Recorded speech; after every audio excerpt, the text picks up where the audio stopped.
नमस्कार मित्रों। आज का जो हमारा सब्जेक्ट है, ये सब्जेक्ट है क्रेडिट कार्ड सेटलमेंट। अभी 1 महीना हो गया, उसके बाद धीरे-धीरे नॉर्मल फ़ोन आपको आना चालू हो जाता है।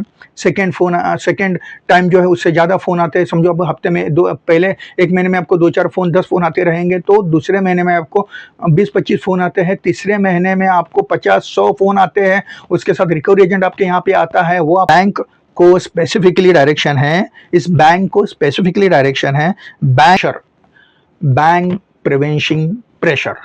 ये जो चीज़ है, ये बहुत ही इम्पोर्टेंट चीज़ है। इसमें आरबीआई जो है कंसर्न बैंक्स को और फाइनेंशियल इंस्टीट्यूशंस को डायरेक्शन देती है, गाइडलाइंस देती है कि आपके पास इतना रिजर्व फंड रहना बहुत ज़रूरी है, क्योंकि इस रिजर्व फंड का यूज़ जो है आपके एनपीए अकाउंट में यूज़ हो सकता है। जो आपको बारोवर, जो लोन बारोवर है, जो आपको रिपेमेंट नहीं कर रहे हैं, बैलेंस शीट एनपीए के अकाउंट के जो लॉस होता है, वो लॉस कंट्रोल करने के लिए, जितना पॉसिबल है उस कंट्रोल करने के लिए बैंक प्रिवेंशन फंड जो है उसका यूज हर बैंक करती है। और उसी दरम्यान ये जो मिनिमम पे कंसेप्ट जो है वो आ जाती है, जिसमें अलग अलग तरीके से बैंक को आज जो है बहुत सारी पावर्स जो दी गई है।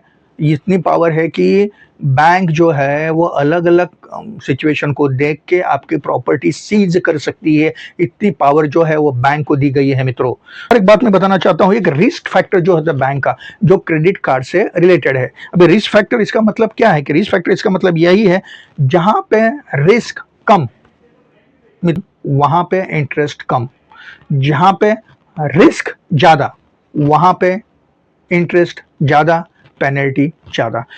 ये जो कंसेप्ट है ये क्रेडिट कार्ड को लागू होती है, क्योंकि क्रेडिट कार्ड जो है ऐसी चीज है जो अनसेक्योर्ड लोन में आती है मित्रों।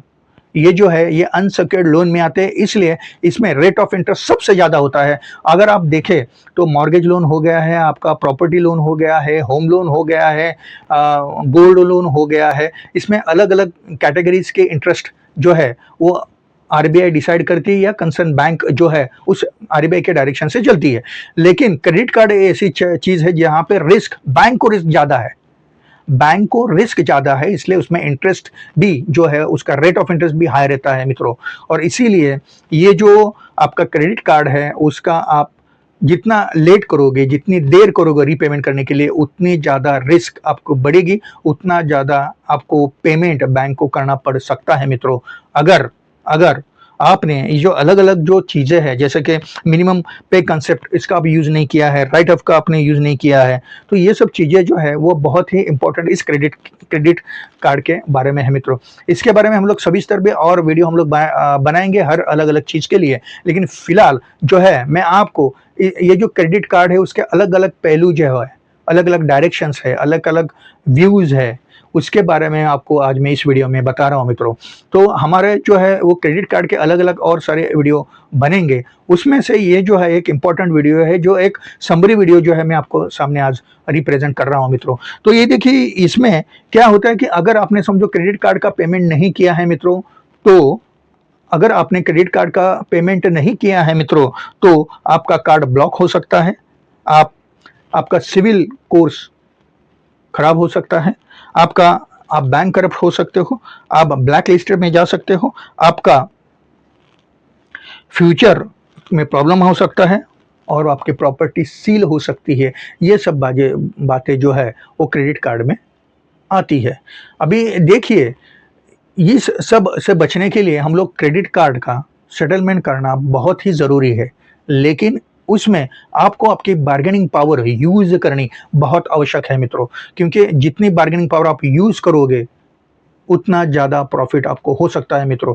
देखिए, मेरा इतना ही कहना है कि क्रेडिट कार्ड का आपने ड्यू है तो आप डरिए मत, बिल्कुल डरिए मत। हम लोग अलग अलग जो अभी वीडियो बना रहे हैं उसमें हमको बताएंगे कि कार्ड के जो सेटलमेंट है वो कैसे कैसे की जाए। इसके बारे में बहुत सारी वीडियो में अभी क्रेडिट कार्ड के जो अलग अलग पहलू है वो कौन से है, उसके बारे में आप मेरे को कमेंट्स में ज़रूर बताइएगा। नमस्कार, जय हिंद,